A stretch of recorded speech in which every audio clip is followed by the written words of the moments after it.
Dubois or Fury? Who's winning? Dubois or Fury? Yeah, good question for you. Wow. Just a big part of me has to understand, and I need to see Tyson Fury back in the ring, because if Tyson Fury's back for just money, that will show up on the fight night. Tony Bellew claimed Tyson Fury would crumble if driven by money, implying Daniel Dubois could be the one to expose his downfall. We would look like John Fury. That will show up on fight night. Whichever way you want to say, whether he's in shape or not, if he's back just for money, then it will show. If he's back for legacy, that's a different thing. That's a different animal you're dealing with. I hear it. That's a hungry fighter, and that's a dangerous fighter. Tony Bellew didn't hold back when asked about a potential fight between Daniel Dubois and Tyson Fury. The former world champion made waves with his comments, suggesting that Fury's intentions would define the outcome of any future bout between him and Dubois. If Fury is returning just for a payday, Bellew hinted that the Brit's comeback would fall flat. However, if he's chasing legacy, then Fury could become a threat again, a different kind of fighter, motivated, dangerous, and dominant. What's going on, Frank? Is he coming back?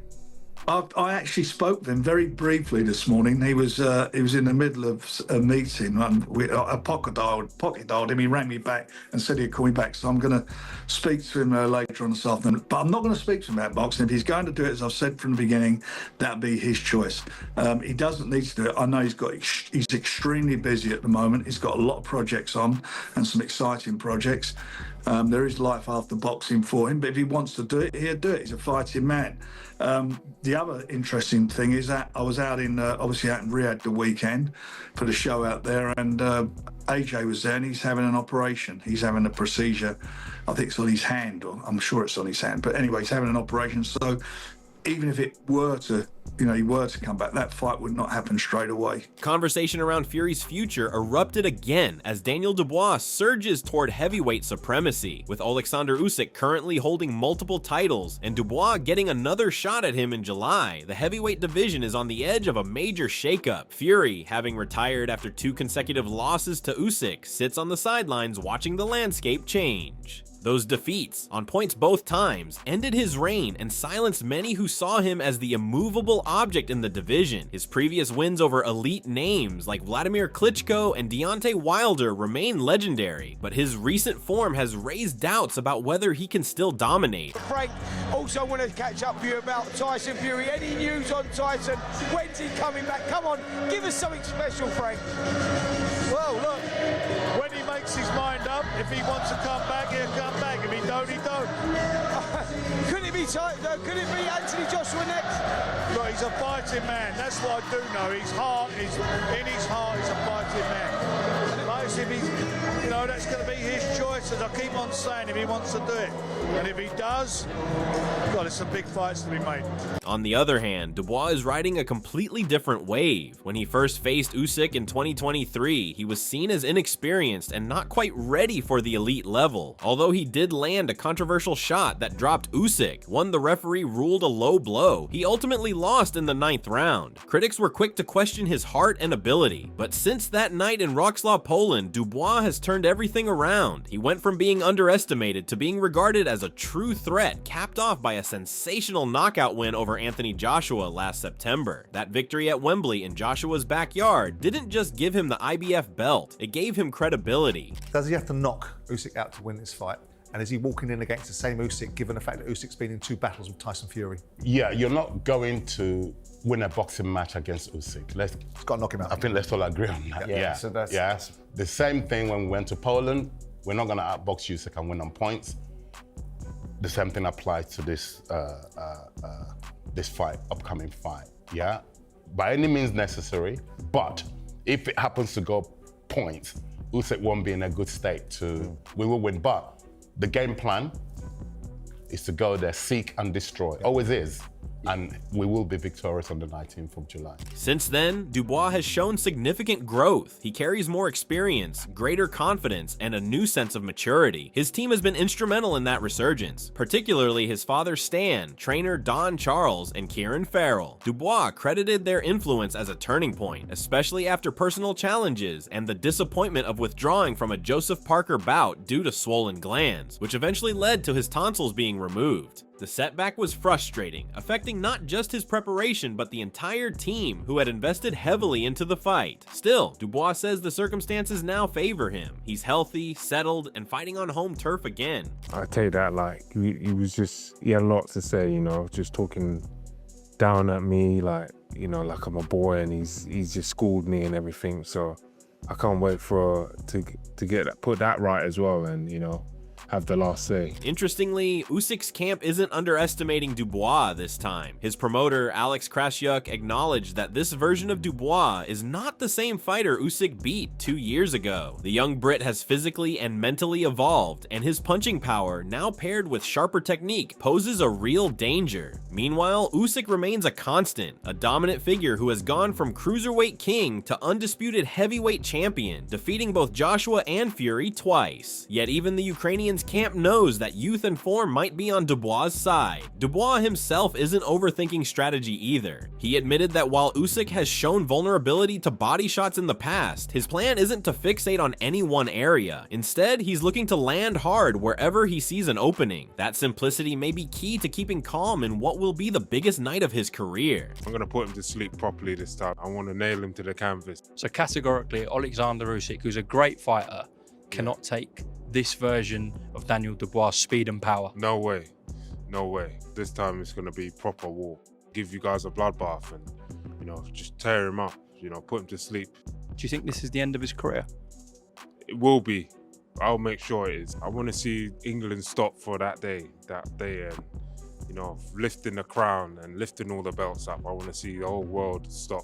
This will be the biggest fight in the world, and I want all eyes on it. So, yeah, I can't wait. It's going to be historic and powerful and massive. I can't wait. As fight night approaches, confidence around Dubois is growing. From his win over Jarrell Miller to his dismantling of Joshua, the power-punching Londoner is building momentum at the perfect time. What once seemed like a mismatch now feels like a genuine 50-50 clash. The atmosphere surrounding this rematch is different. There's more respect for Dubois, and with good reason. Ricky Hatton, another former world champion, agrees. He doesn't see the fight as a foregone conclusion anymore. While Usyk is still the #1 heavyweight in the world based on accolades and recent victories, Hatton highlighted Dubois' current form and the psychological boost from beating Joshua as factors that could shift the balance. If he had to pick a winner, he admitted that placing a bet on this rematch wouldn't be easy. Hatton said, "Daniel Dubois is one hell of a fighter, and the first fight against Alexander Usyk was a good fight with a bit of controversy, and Daniel looked like he had hurt Usyk. But the fact that this AJ win will give him the confidence now going into that fight means it wouldn't be a foregone conclusion if they rematch.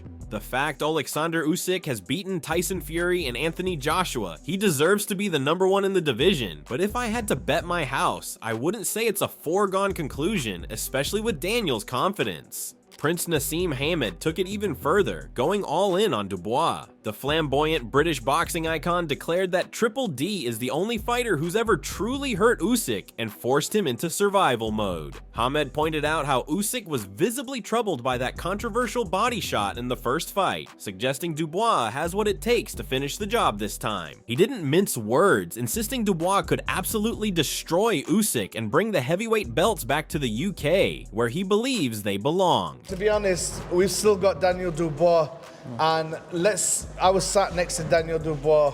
Triple D, baby. Triple D, baby, all day, every day. Let me just tell you this. In my eyes, for me, he's the only one. Triple D is the only one, Daniel Dubois is the only one that's ever hurt Usyk and put him down on the floor, made him think. And he was down there for like 3-4 minutes. So who's to say that once he fights Usyk again, to go out there and absolutely destroy him and bring our belts back to our country like it's supposed to be. Daniel Dubois and his promoter Frank Warren have crafted a tactical approach centered around what they believe is Alexander Usyk's most vulnerable area, the body. After closely reviewing footage from Usyk's past bouts, Warren has become convinced that consistent body attacks can disrupt the Ukrainian's rhythm and defensive posture. For Dubois and his team, the controversial body shot from their initial fight, dismissed at the time as a low blow, now serves as proof that Usyk can be hurt to the midsection. Dubois himself has gone on to describe the moment as almost supernatural in its precision, interpreting it as a sign of his true punching potential when focusing on that area. Usyk, who I've got great admiration for. He's beaten every British fighter that he's been in with. But I believe that he has weaknesses, and it was nearly exploited in that first fight. I mean, that's the punch I always felt would give him problems. So Daniel knows what he's got to do in this next fight, and it's going to be a great fight. And as I said, it's historical because of the belts and so forth. And if he comes through that, how bad is that? 48 years I've been doing this now. I mean, for him to come through and do that, the heavyweight champion, and I've looked after a few British heavyweight world champions, but I think that would be something special. The first guy to hold the 4 belts, that's historical. Warren, brimming with confidence, has made it clear that his camp has studied Usyk thoroughly. He boldly claims that his team knows Usyk's movements and tendencies better than even the champion's own corner. This time around, Warren insists there will be no ambiguity or disputed refereeing decisions. He foresees a performance from Dubois that will leave no room for doubt, with the outcome decided emphatically inside the ring. You mentioned earlier about the was it or wasn't it, the low blow in the first fight. Aside from targeting the body and landing that shot to the body, what else does Daniel have to do in the rematch? He's got to work his jab. Got to be busy. He's got to push him back, keep him on the back foot. He doesn't fight too well going backwards, Usyk. You put him on his back foot and it negates about 70% of what he is. Support for Dubois is also coming from figures beyond his immediate circle. Chris Eubank Jr. has voiced his backing for the British heavyweight, driven not just by national allegiance, but also by a personal grievance. Eubank took exception to a remark allegedly made by Usyk, who had supposedly scored Eubank's recent contest against Conor Benn in favor of Benn, a verdict Eubank disagreed with. While he has always shared a respectful rapport with Usyk, that comment tilted his support in Dubois' direction. I saw something about Usyk saying that he thought Conor Benn won the fight. I don't know if this is true. I can't imagine that he watched that fight and thought that Conor Benn won, because it's just, I landed twice as many punches. But people are telling me it's true. If that's the truth, then I'm low-key rooting for Dubois. Team Dubois, absolutely. Because that's crazy. That's really crazy to me. And I've met Usyk a bunch of times and we've always been cool, so I was kind of shocked to see that. Eubank also looked deeper into the psychological aspects of the rematch. He noted that mental strength could be the deciding factor this time. Reflecting on their first fight, he recalled how Usyk took an extended break to recover from the body shot, while Dubois appeared to lose composure afterwards. To Eubank, whichever man handles the pressure better mentally will likely secure the win. I think Daniel Dubois, he's on a roll. He's coming off of a massive win against AJ. Usyk's also on a massive roll, so I think that fight's going to come down to mindset. In the last fight, they both showed mental weakness. Usyk took a 4-minute break in that fight from a shot which some people say was low, some people say it wasn't, but he still took that break. And then Dubois kind of crumbled under the pressure after that. So I think it's going to come down to who's mentally more prepared to tough this fight out. I'm interested to see what happens. Another surprising voice in favor of Dubois is David Allen, a British heavyweight who has sparred with both fighters. Allen, despite sustaining a concussion during sparring with Usyk and maintaining admiration for his ring IQ, now believes Dubois may have the edge. In Allen's view, Dubois has undergone a significant transformation since their first meeting, gaining not just power, but also strategic awareness and determination. That evolution, Allen suggests, could tip the scales against a fighter he still respects, but sees as potentially vulnerable. I don't really want to say that. I wanted him to pack in. I just thought, what is there left to do for this man? He's done it all. There's nothing left for him to do. And nearing 40, as a small heavyweight, because he's not a big fella, he hit me on the chin and had me going, and he's outstanding, but he isn't a big bloke. He's not a massive man. I'm 6'3", 6'4", but I'm like 20 stone. I'm walking around at 21 stone. he's not a big man. He's quite slim. Carl Froch echoed some of those sentiments. The former super middleweight champion acknowledged Usyk's status as the favorite, but pointed to Dubois' recent destruction of Anthony Joshua as evidence that the young Brit is reaching a new level. Froch highlighted Dubois' growing confidence, refined skill set, and advantageous timing as indicators that he is no longer the same fighter Usyk previously defeated. With age potentially catching up to the Ukrainian, Froch sees Dubois as a real danger. He's not beaten the champ to get the title. It's like he's getting a bit of stick from the boxing purists saying that he's an email champ. I'm not saying that, because when he beat Hrgovic, he was like the interim IBF champ, and then the title became vacated, and then he got elevated to bona fide champion before the Anthony Joshua fight. So that was AJ's chance to become a three-time heavyweight. Was it yeah, it would have been a three-time heavyweight world champion. Or was it two-time? No, it was three-time. So that was his chance, but he got beat. AJ got absolutely flattened. And now here we are for the rematch. I think it's going to be a great fight. I just can't see anybody beating Usyk. Nothing against Daniel Dubois, but he's got a tougher job to do. Meanwhile, Martin Bakoli, a heavyweight who's recently come off a tough draw against Efe Ajagba, made his own assertive claim. Despite his recent stumble, Bakoli believes he is the only man in the division who can truly beat Usyk. He credited his extensive training with southpaws as a key advantage and criticized other contenders like Dubois and Joshua for their inability to effectively cut off the ring or counter Usyk's movement. Although his own standing has taken a hit following his loss to Joseph Parker and mixed results thereafter, Bakoli remains adamant that he has what it takes to dethrone the champion in the future. A prime Daniel Dubois against an Usyk who is getting a little bit older, maybe. Oh, so what's going to happen? Let me talk to me. What's going to happen in the rematch? The same, because Usyk, nobody, I think, except me for right now, because he beat everyone. I don't know, because I don't know that the one to Wilders, I think, is done. But Usyk is boxing man, a boxing brain. The boxing movement, I don't think no one will stop him right now, except Martin Bakoli. I know why I'm saying that, because I learned box from my brother with Saxpo. Not only learn from that, but I know how to stop and cross the ring. But Daniel Dubois does. I was respecting the Usyk to get beat by Gypsy King, but I was surprised, shocked. He beat Gypsy King twice. And Joshua is good, he's a tough guy, but he doesn't know how to cross the ring. That's the reason why you see Usyk is schooling them. I think Daniel Dubois will never change. He'll just keep his style, but Usyk is more higher than him, and he's going to keep the same thing.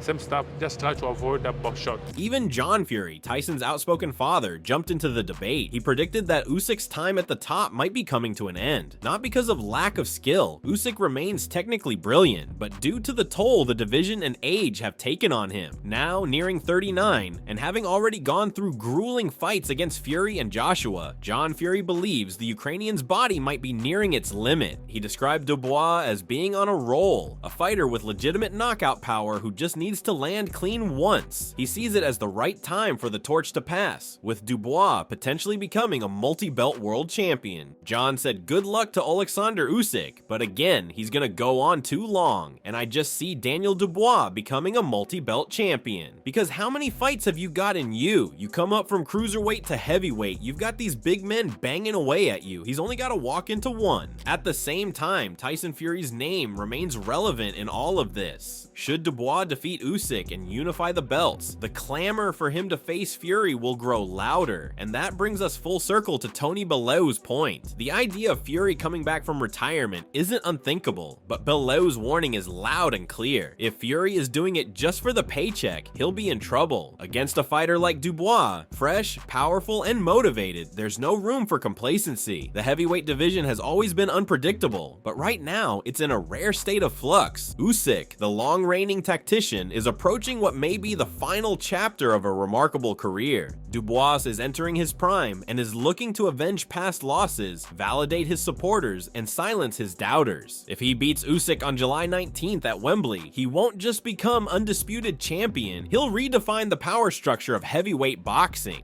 And somewhere in the background, Tyson Fury will be watching. So what are your thoughts about this? Do let us know in the comment section below. If you enjoyed this video, make sure to subscribe and check out some of our other videos on the screen right now.